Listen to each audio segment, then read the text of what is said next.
Welcome back, everyone, for a special deep dive into the COPACCHAI Super July Women's Elite Cup. Match day 3, wow. Yeah. It wasn't just, games being played. It felt more like a crucible, really.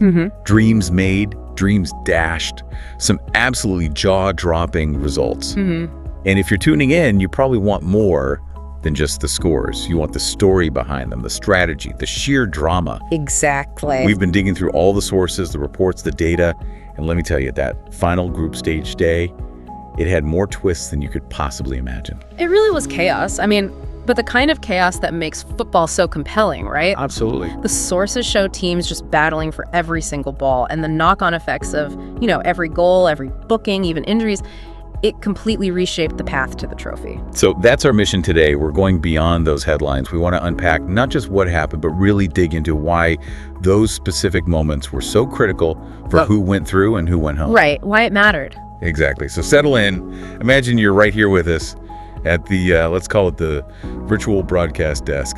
We're breaking down the Women's League Cup, match day 3. All right, let's kick it off with Group A then. The stakes there were just incredibly high. Yeah. You had Sobel Diamanti, a big hope from the host nation, München. They did their part, a really dominant 4-0 win against Argodal SC, who were already out. Okay, solid win, but not enough on its own. No, exactly. That win kept their hopes alive, but everything, and I mean everything, hinged on the other match, Paso Verde versus Flores de Lanquin. And that's where it got really tense, right? I remember seeing the updates. That game was locked at 0-0 deep into the match. Deep, we're talking final 10 minutes, still goalless. Sobel Diamanti must have been absolutely glued to that score, praying for it to stay 0-0. A draw would have sent them through. But then, the explosion. Yolanda Tressant, sub-right winger for Paso Verde, comes on and somehow finds the net. Not once. Twice. In the 83rd minute and then again in the 85th. Right. Just like that. Oh, man. Talk about crushing for the hosts. How does a team even process that?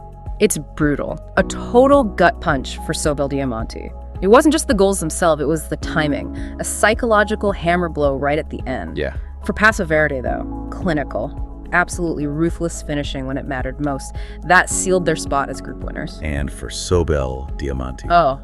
Heartbreak. And it meant, what?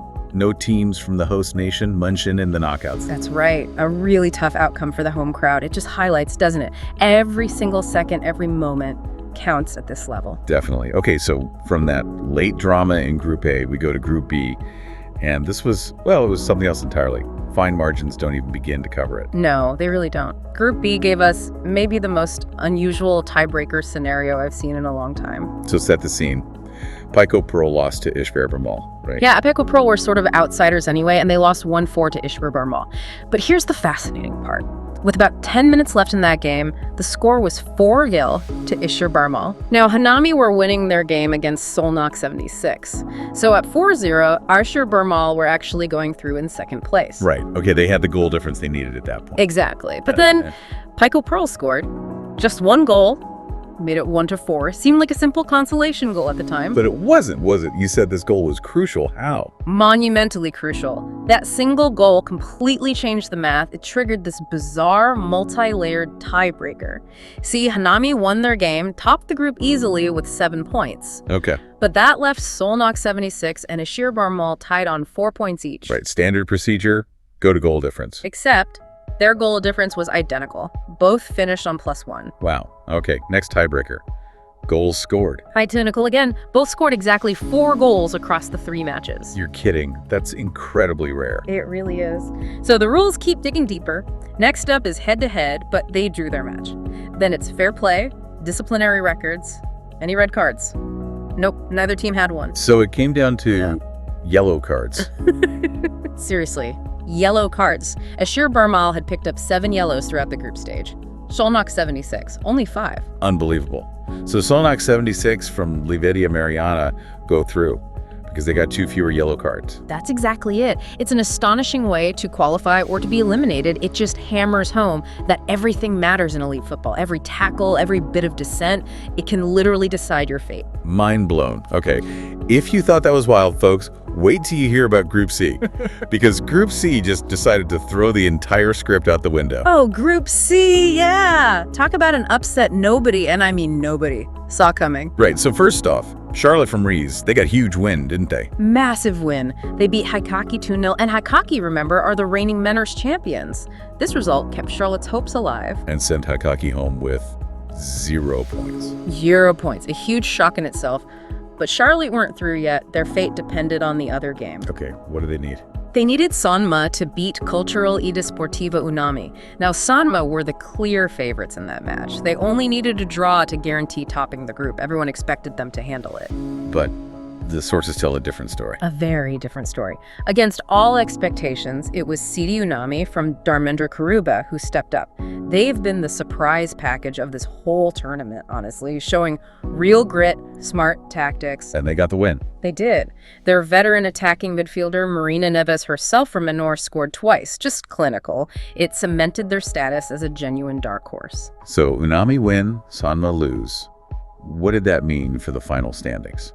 It meant Sidi Unami finished top of the group, absolutely against the odds. Sanma, despite that loss, still squeaked through in second place. In Charlotte, after that big win against Halaraki. Unfortunately for Charlotte, they were out, did everything they could in their own game, beat the champions, but the result elsewhere just didn't go their way. Brutal. Shows how tough these group stages can be. It really does. Okay, one group left, Group D.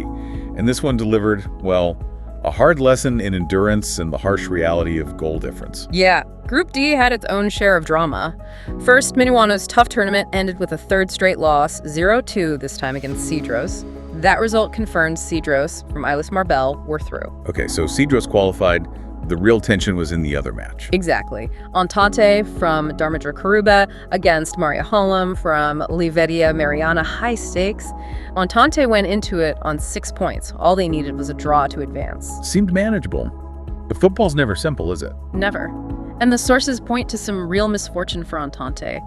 They suffered 2 significant injuries in the first half alone, 2 players forced off. Ouch. That limits your options massively, doesn't it? Hugely. It meant they only had 1 substitution window left for the entire second half. That's a massive tactical handicap, especially in a must-not-lose game. It really put them up against it. So did Maria Lam sense the opportunity?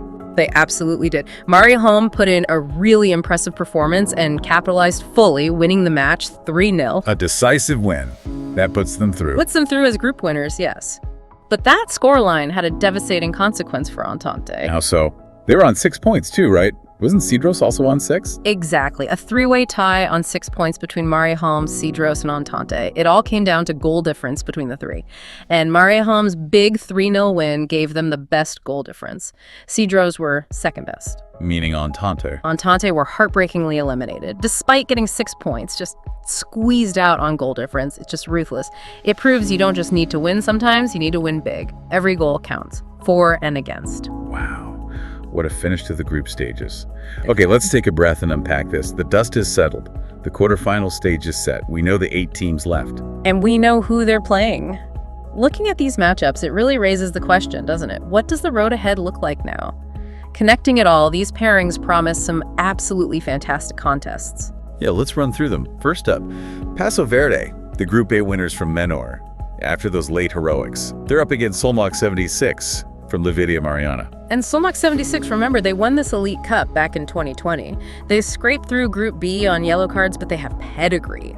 That's a really, really strong tie, a proper heavyweight clash. Okay, next. Matchup 2 features Sidi Unami, the big surprise package from Dharmendra Karuba. Best overall group campaign, incredibly. They face Cedros from Islas Marbel. Cedros are a more traditional power, you'd say. That's a classic dark horse versus established name fixture. Can Unami keep the Cinderella run going? Intriguing, though we have Hanami. Hanami from Menor, the 2022 winners. Many people's favorites, looking at the sources to go all the way again. You're taking on Flores de Lanquin from Islas Marbel, another solid traditional team who will definitely fancy their chances of an upset. And the final quarterfinal. That pits Maria Holm, the reigning champions from Liveria Mariana, who won it last year in 2023, against Sanma from Vizia.